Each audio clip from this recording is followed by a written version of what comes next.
presented for the libraries before, and it was very much loved and still talked about.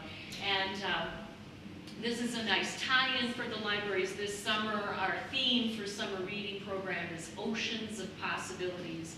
So the video that Bill is shooting of Bob's presentation tonight is going to be available through the library website and through Grand Mesa Arts and Event Center's YouTube page, and so people will be able to watch it, and we can tie it in with summer reading beautifully, since it's obviously about the ocean. And I just want to put in that at Cedar Edge Library, we are now open more days. So we're now open Tuesdays, Thursdays, and Fridays, 10 to 6, and Saturdays, 10 to 4. And so if you usually go to a library up in the North Fork that isn't open as many days, you can always come to Cedar Edge or Delta if you need to get library stuff done in person. Anyway, thanks everyone for coming out, and thank you, Bob. I'll leave it to you.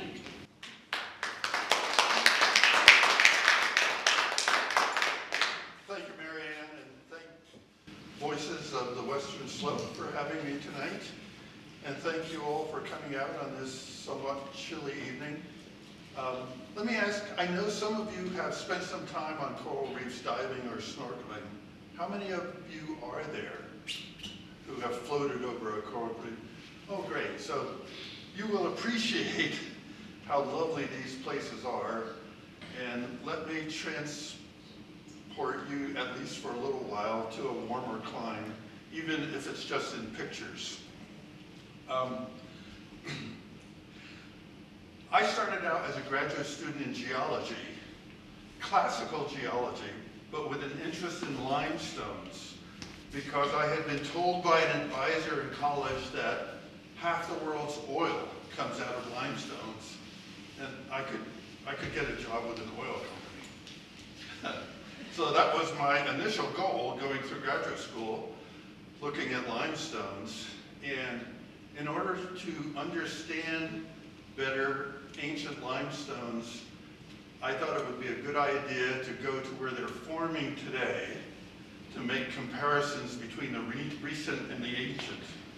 So I headed off to places like South Florida and the Bahamas with some of my fellow graduate students, and we started making comparisons of places where limestones form today and ancient limestones. So limestones are calcium carbonate.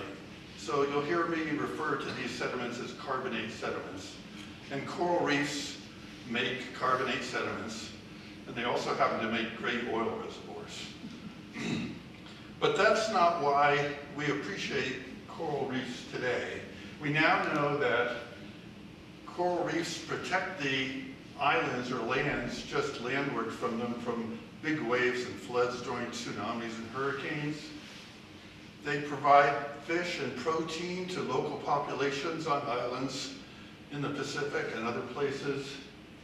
They support fantastic tourist industries in Florida and the Bahamas, places where there are populations. But also there are these incredible places where 1% of the ocean is covered with coral reefs.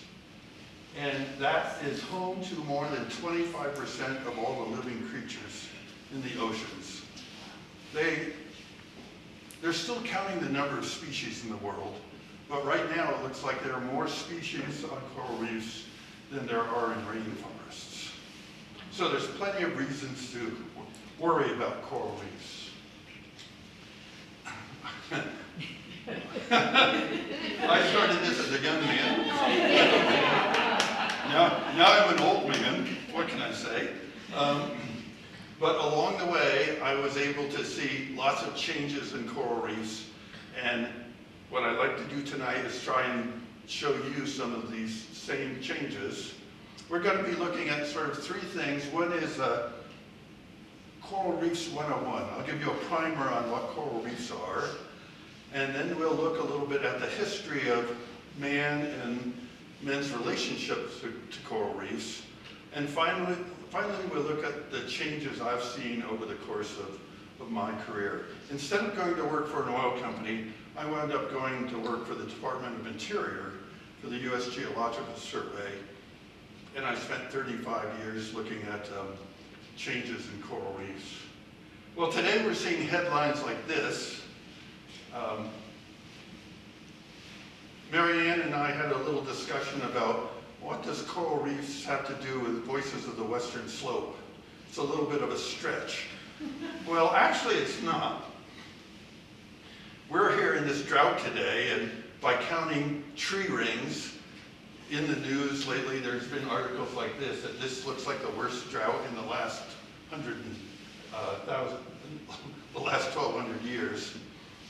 Well, the global changes that are causing that are the same changes that are causing, the same processes that are causing changes on coral reefs. And so that's what we'll spend a little time looking at. And we have the same thing going on right here at home. And we see news articles like this. This was from December. They were already predicting that the Great Barrier Reef would have a really bad year for what's called coral bleaching because of high water temperatures. And in fact, that's going on right now, and we'll look at that a little bit toward the end of the talk. Well, most people know coral reefs from maybe the movies like Little Mermaid or Where's Nemo? Or children's books or coffee table books that are full of these beautiful color pictures. And coral reefs are beautiful and colorful, but it's actually not the corals that gives them most of their color. It's other things like sponges and sea anemones and fish, of course, the colorful fish. But corals themselves tend to be rather brown or green or maybe yellow. And here's a typical color for a Caribbean coral. And coral reefs in history have had a rather negative connotation by most people because all through from the times of the Egyptians to right up through the 1800s, ships ran aground on them. And they lost people, lost cargo. Lloyd's of London lost lots of money. So this became particularly bad along the east coast of the United States off of Florida during the 17 and 1800s. And finally it got so bad that Congress decided they had to do something about it. So what Congress did was they hired this fellow. This is Louis Agassiz. He was the foremost American scientist of his time, teaching at Harvard, and he was a coral reef guy. And they instructed him and paid him to do a study of Florida coral reefs in order to figure out how they could kill the reefs, get rid of them. And he went to Florida for 2 years and studied the coral reefs, and he came back and wrote a report to Congress. And that report phrased what they asked him to do, which was to study the growth of coral reefs to see if the growth can be prevented, and so they wouldn't have these horrible shipwrecks. And they were losing literally hundreds of ships a year on reefs in the Caribbean and Florida. Well, his answer was back to Congress that he didn't see any possibility that there was a way to stop the growth of corals beyond the natural processes that sort of slowed them down. But they grew like gangbusters. And so his solution was, you better build lighthouses on them. And that started by 1858, what was then the Lighthouse Service, which eventually became the Coast Guard, started building lighthouses on all the reefs in Florida. This is Sands Key Reef off of Key West, and Sands Key Lighthouse. It's 120 feet high, and we're looking in this aerial photograph down on the reef, and it shows the typical structure of coral reefs all around the world. The deep Atlantic Ocean is toward the bottom of the slide. The corals are living in these dark areas these stripes that are called spurs. Between the stripes are light areas of sand and coral rubble called grooves. That spur and groove structure is everywhere in coral reefs around the planet. And those corals are producing sediment, rubble, sand, lime, sand, and rubble, that gets washed up behind the reef in a shallow area called the reef flat. And if there's enough of it, it'll even develop into an island. So that's the typical structure of a coral reef. Corals themselves are these small animals. This is an enlargement of the top of the coral. And they are colonial organisms, meaning there are hundreds to thousands of them in any coral structure. The individuals are these little round, like anemone things called polyps. And they live in a little socket in their skeleton called a calyx. And they're sort of bipolar. They, Dr. Heck, what's that? Dr. Jekyll and Mr. Hyde kinds of thing. They're animals during the night, but they're plants during the day. And the way they do that is, here's one of these polyps with its tentacles extended during the night. And it will be collecting particles from the water column and acting like an animal and digesting them and secreting the waste, which is full of nutrients like phosphorus and nitrogen. But also in their tissues, they farm these little green things. This type of algae has a very weird name. It's called zooxanthellae. And they farm that because the algae can absorb those nutrients and grow well with sunlight and photosynthesize and produce oxygen for the animal part of the organism. So there's this great symbiotic relationship between algae and corals that allows them to grow very robustly. It provides them with a lot of energy for growth and making their skeletons. Well, coral reefs don't grow everywhere. They like certain conditions, only 10% of the world's oceans. They like relatively shallow water. They like normal seawater, 35 parts per thousand. If it gets too salty or too brackish, they're not there. They need to have sunlight get down to them to have their photosynthesis cranking along. They like warm water, and they like really clear water. The reason the water is clear is that corals tend to grow in the deserts of the sea. They grow in places where there are almost naturally no nutrients in the water. So there's no nutrients in the water. Algae doesn't grow in the water column. The water's clear. And that symbiotic relationship allows the corals to have their own little nutrient cycle, and they do just fine in places where there are almost immeasurable quantities of nutrients. There are about a dozen types of corals that make reefs. We call them the stony corals.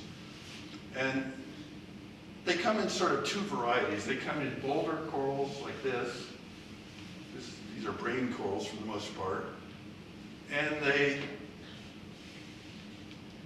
grow as branching corals like these. And early in the 60s, people got interested in how you measure the growth rates of these corals. Well, the branching corals are pretty easy.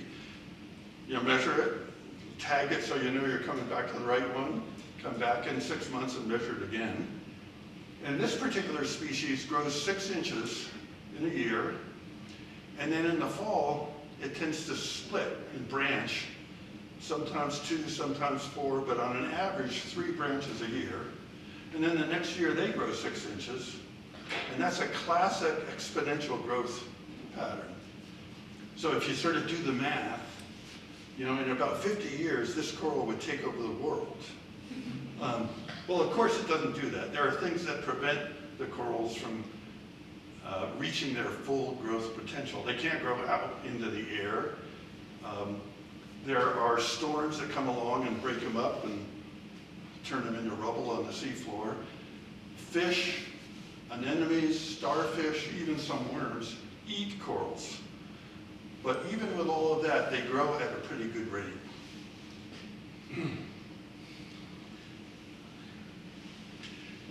This is my mentor. I got to put in a plug here for this guy named Gene Shin. He'll be 90 years old this year. He was born and raised in Key West, went to University of Miami, and started studying coral reefs in the 1950s. And one of these things he did to get at these growth rates is he pounded stainless steel stakes in boulder corals. And he would come back every year and see how much of the stake was still sticking out. And that way he determined that these corals were growing 1/2 inch to 1 inch a year. By the time I started working with Gene in the 70s, we had another way. We could take a diamond drill and take a core through the skeleton of a coral head. Now remember, only the very top skin of the coral is the living surface. Everything below that is dead skeletal material that they've left as they're growing. So you can pull a core out of a coral head like that and slice it on a diamond saw and x-ray it, and lo and behold, they had growth bands in them that are exactly analogous to tree rings. So this core was taken in 1986. You can go back and measure the growth rate every year for how long the core was living, and you can figure out that the core started growing sometime before 1860. Well, I'm going to be on a little theme here of how robust coral growth used to be. They produce all these sediments, which on a scale of a coral reef builds right up to sea level, and then storms start moving those sediments back of the reef and piling up. And this is the edge of an atoll in the Pacific. The open Pacific Ocean is out here. The waves are breaking on the reef crest, and the reef flat is behind the crest. And this sediment is being produced and piling up and moving all the way back into the lagoon and slowly filling up the lagoon. That's another, again, this is the classic structure of coral reefs. If you go out and look where the waves are breaking, here's our spur and groove structure again. Here, the spurs are very narrow. The corals are extremely robust, and they're growing up, and the spurs are actually enclosing the grooves and making caves down underneath. Here's the reef crest where the waves are breaking. Out at the top of the slide, it's maybe 50, 60 feet deep. And you can go exploring the grooves. And when you're swimming through these things, it's like swimming through a living cathedral. It's just beautiful. Where's Bob? Oh, there's Bob. If you look closely, you can see my tank and my fins as I nose around in the caves in the grooves. If you go further out, there's often around the Caribbean and the Bahamas and the Pacific a wall. And like dive shops will advertise, come dive the wall. It's a really exciting thing to do. And that wall is there because about 18,000 years ago, when the poles were covered with continental glaciers during the ice ages, there was so much water wrapped up in those glaciers that sea level was lowered about 400 feet. And the waves of the sea were lapping up against the base of the reef and carving cliffs in that surface. The glaciers melted, sea level came back up, and that surface is now covered with live coral, depending on the light, down to about 125 feet, maybe 150 feet. And then you get down to like 250 feet, 210 feet, and there's not enough light for living photosynthetic corals anymore. So what you have is a sand apron and non-photosynthetic organisms like sponges and sea whips and sea fans living on the sand. So that's a picture of what coral reefs look like. Well, this is Charlie Darwin. And he got on the Beagle and cruised through the Pacific in the 1850s. And he was very observant of these atolls in the Pacific, and he was very interested in how much limestone coral reefs could make. And what he saw was, he saw islands like this. This is Moorea, and volcanic islands that were surrounded by a fringing coral reef. And then he saw older islands where the island was smaller and there was a barrier reef separated from the island by a deep lagoon. This is a Bora Bora. And then the final stage he saw was this, a classic Pacific atoll, a ring of islands with no island at all in the center. And what he theorized was that the islands were sinking and coral reefs were growing fast enough to keep up with the change in sea level. So at first you had a little fringing reef, and later on the reef grew outward and upward to form a barrier reef, and then finally a classic atoll. People argued about this for 100 years. It was not finally proven until 1951. It's a really interesting concept of how much limestone coral reefs can make. But the point was, he was right, and the corals were cranking away, making all this lime sediment. When we started in the business of taking these coral cores, you could take a 4-inch diameter core out of the top of a coral head, fill that hole full of cement, and 2 years later come back and it was almost completely healed over. This is a little lecture on how strong growth corals had, at least when I started in the business. This is a interesting picture. This is a work glove. And these notches in this coral had been hit by a boat, and the propeller just carved grooves in it.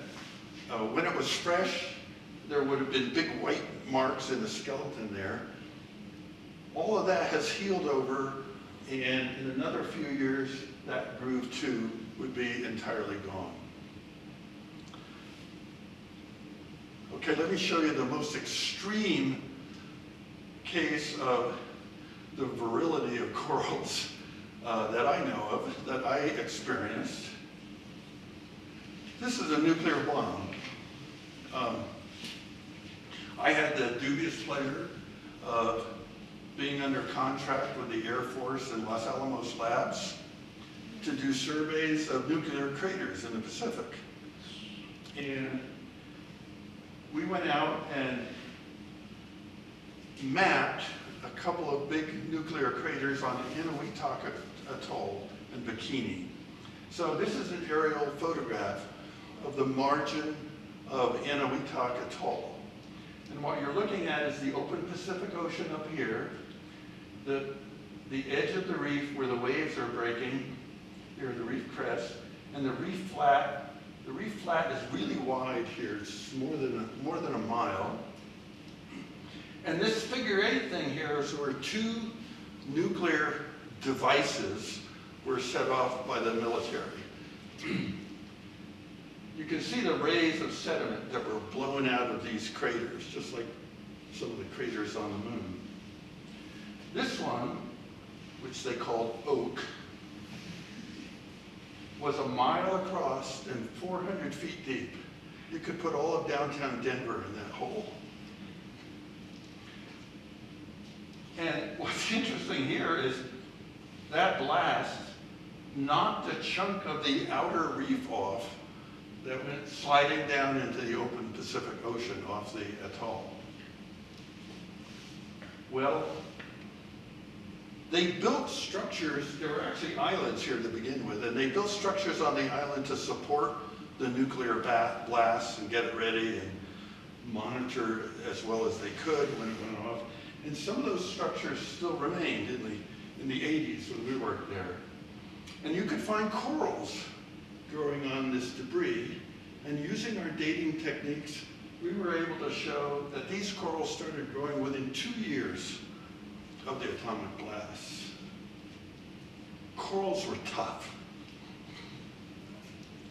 Well, by the mid-1980s, people at least appreciated the intrinsic values of coral reefs, and they were starting to make regulations to try and control some of the things that were happening to the reefs. So they were worried about things like anchor damage and coral collections and people stomping on the corals and trash being thrown from boats.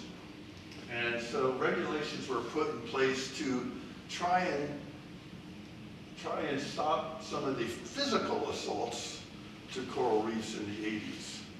But at the same time, some other things were happening that scientists began to notice. Going back to my friend Gene, he had started photographing corals in the 1950s, and we went back about every decade and took a picture of the same place. So here's this wonderful boulder coral, huge. It's probably been growing there for 300 years. And by 1988, it was showing signs of, you might call it senility. There was erosion on the sides and holes being formed in the coral. And there were beginning to be other kinds of organisms that were growing on the surface of the coral. And by 1998, that entire coral head had died after 300 years. And there was nothing but algae and some sea whips and sea fans, other non-reef building organisms growing on the surface of that coral. Where is that coral? Where is it? Key Largo, off of Key Largo. All of these are off of Key Largo. Here's another spot. This is the place where Gene hammered these stainless steel pins in the coral heads. Didn't seem to bother the corals at all as of 1971. They were still doing great. In fact, that group of boulder corals was surrounded by a really healthy group of branching corals. But by 1986, the tops of the corals had started to die. The branching corals had died back. And by 1998, there was only a few little spots of living boulder coral on the surface, and basically the whole little group of corals had died. So scientists were out monitoring this, and the best way they decided to monitor corals was to measure what was considered the gold standard of coral reefs, which is how much the bottom is covered with living, hard, stony corals. Just an aerial measurement. This is a plot from Carysfort Reef, which is off Key Largo. And in the 1970s, 60% of the reef was covered with live coral. By the 1980s, it was starting to die. And by the 1990s, that reef had collapsed to less than 5% coral cover. And Linda asked me, well, what happened after that? And the answer was, well, there's nothing left to measure. That's the way it went. And that was happening all through Florida and actually all through the Caribbean during that time period. So you started seeing newspaper articles like this. This was 1991. Washington Post, Florida barrier reef seemed doomed by 2000. Well, 2000 there was still some coral there, but that's pretty much gone now too. The dive shops hated this. They did not want to see articles like this. Very interesting backlash developed. And what was killing the reefs was something scientists, reef observers had not seen before. It was a series of, they called them coral diseases because they didn't know what else to call them. So here is a elkhorn coral. The living tissue is this nice brown color. This white band is dead coral skeleton with no living tissue on it. And if it sits in seawater long enough, it starts getting sort of greenish as it gets coated with algae. Well, that infection moves right up the branches, and within, a summer, it will kill the entire coral colony. Here's another variety. They call this one black band disease. It tended to attack boulder corals. This black band, which is a combination of algae and bacteria and some viruses and other things, started evidently over on this side of the coral, and it's moving across the coral, eating the tissues as it goes, and just leaving behind bare dead coral skeleton. And this was occurring all over, because I had a friend who spent the summer with an underwater vacuum cleaner trying to suck off these black bands to see if he could prevent this from progressing. It didn't work. And the creative names for some of these diseases. This was called pink ooze, which was a pink sort of slime that was doing the same thing. People are still studying these diseases. They don't know exactly why they showed up. It probably has to do with changes in nutrients due to pollution on the reefs. But this took a terrible toll on coral reefs in the Atlantic in the 80s and 90s. Finally, in places where there's definitely a lot of pollution, meaning nutrients getting into these otherwise nutrient-free environments, instead of the corals being able to handle those extra nutrients, they've got their own nutrient thing going. So what would happen would be other organisms would move in to take advantage of the new nutrients in the water column, particularly sponges and algae. These red things are sponges. This is a sort of asparagus-like algae. If this were a video, you would see it waving back and forth in the currents. And entire coral reefs were taken over by algae in areas where there were excess nutrients getting into the water column. So scenes like this of beautiful sort of forests, branching corals, were turning into scenes like this, dead coral sticks on the bottom, covered with some marine growth. Or in some of the more beautiful reefs where you had, this is called the elkhorn coral. These branches are 4 or 5 feet long. They would get these diseases and die in place. So in a year or two, you just have a forest of dead coral standing there. And when the next hurricane came through, it would knock it down just to reef rubble. At the same time, we were starting to see something else, which was weird. Some of the corals were just turning white, but they still had living coral tissue on their surfaces.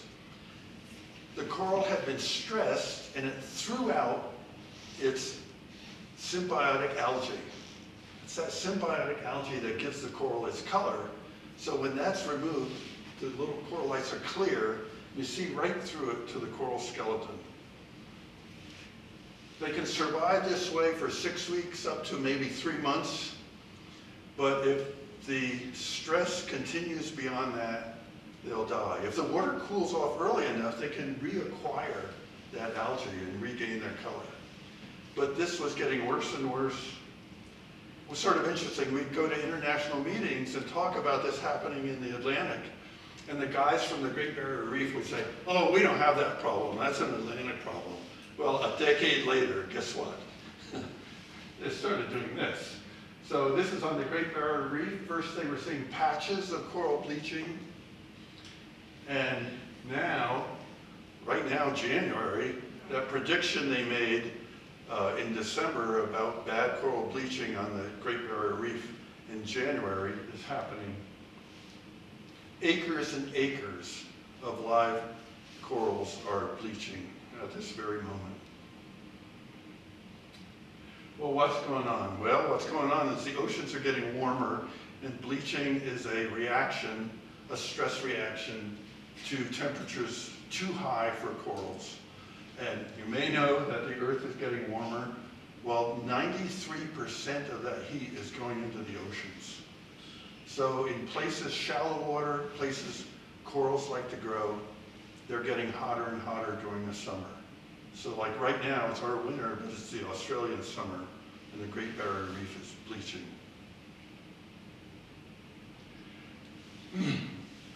So here last month, you see a headline like this.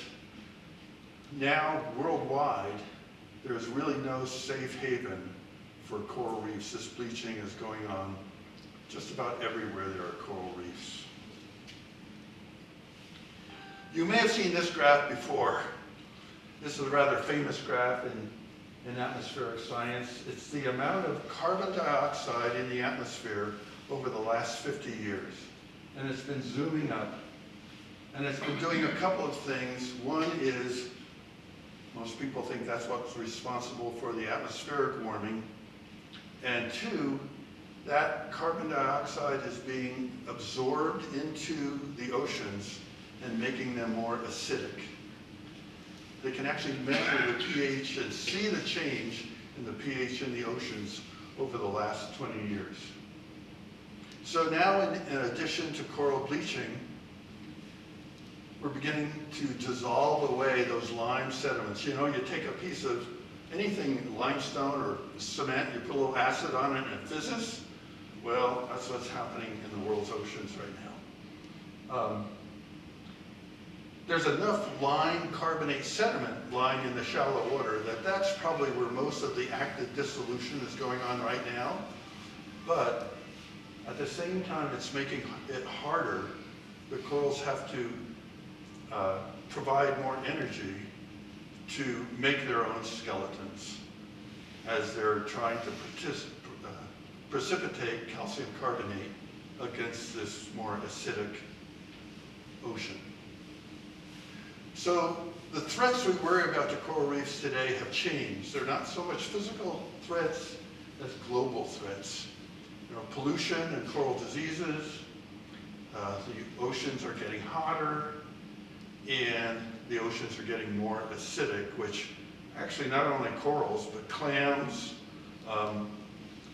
some sponges, all kinds of marine organisms that make calcium carbonate skeletons are being affected by that. Well, see headlines like this now. What's interesting is that a lot of these corals, when they bleach, before they go totally white, they change color a little bit. So some places get really colorful just before they get wiped out. Very sad. Well, it appears that we're doing now what Louis Agassiz thought was impossible. We are actually wiping out major portions of the coral reefs of the world. And I don't really want to leave you on this really pessimistic note. So there are folks trying to do something about it. And what they're doing are they're creating coral nurseries. And they take little sticks, in this case there's sticks of branching corals, and they're hanging them in the water column so they're not down in the sediment. And they're growing them for 2 or 3 years, and then they're taking them out and they're gluing them onto the surface of old dead reefs. Very time consuming, but very interesting work. Here's another nursery where they're doing a couple of different species of branching corals, and they're also doing boulder corals on these little sets. They look like the kinds of sets you might buy, I don't know, onion sets to put in your garden or something. And they take them out And one at a time, they glue them to the surface of what's dead rock on the reef or former coral reef skeleton. Well, we can hope that this works. Life springs eternal. There are lots of young people in the world who can go out and do this. And it's sort of interesting work. So we keep our fingers crossed and hope it works. And I'm here to not only give this talk, but to plug the library. The library in my life was just a wonderful place. It opened the world to me. And I want to donate 3 really obscure books to the library that nobody would ever read unless they were a coral reef nerd. But I think this will be interesting reading for some of you if you want to take one of these out. One is a biography of Louis Agassiz and the sort of interesting times he lived as a scientist in the mid-1800s when science was not really a thing yet. The second volume is called Reef Madness, and it goes through the fights between scientists over what coral reefs were and what they represented and how much limestone they could actually make. And it documents it. They sent out in the 1800s and early 1900s, they sent out very expensive large expeditions to the Pacific atolls to try and figure this kind of stuff out. And finally, The Reef by Ian McCallum. He's an Australian, and he talks about man's relationship to the Great Barrier Reef, and then his experience over the last, he's a guy my age, his experiences over the last 50 years watching the Great Barrier Reef change. They're all good reads. Well, let me finish there with a thank you. And let me tell you one more story to leave things on more of an optimistic note. I taught my children, my 2 daughters, to dive. And a few years ago, my 10-year-old grandson learned to dive. He went down to the Yucatan Peninsula. They went out on a dive boat to dive on the reef, and the dive master took him down. And what he showed him was this, which is soft corals, fish, but there are no stony corals there. This white stuff is all old, dead reef.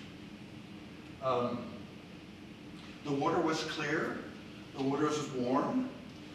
There were some beautiful tropical fish swimming around. My grandson came back from this and said, wow! It's like the greatest thing he'd ever done. So he has a completely different concept of coral reefs than I do. And he'll carry that forward. And people will do what they can to preserve these places, just like we here on the Western Slope will try and store our water or get better irrigation systems so that we can continue to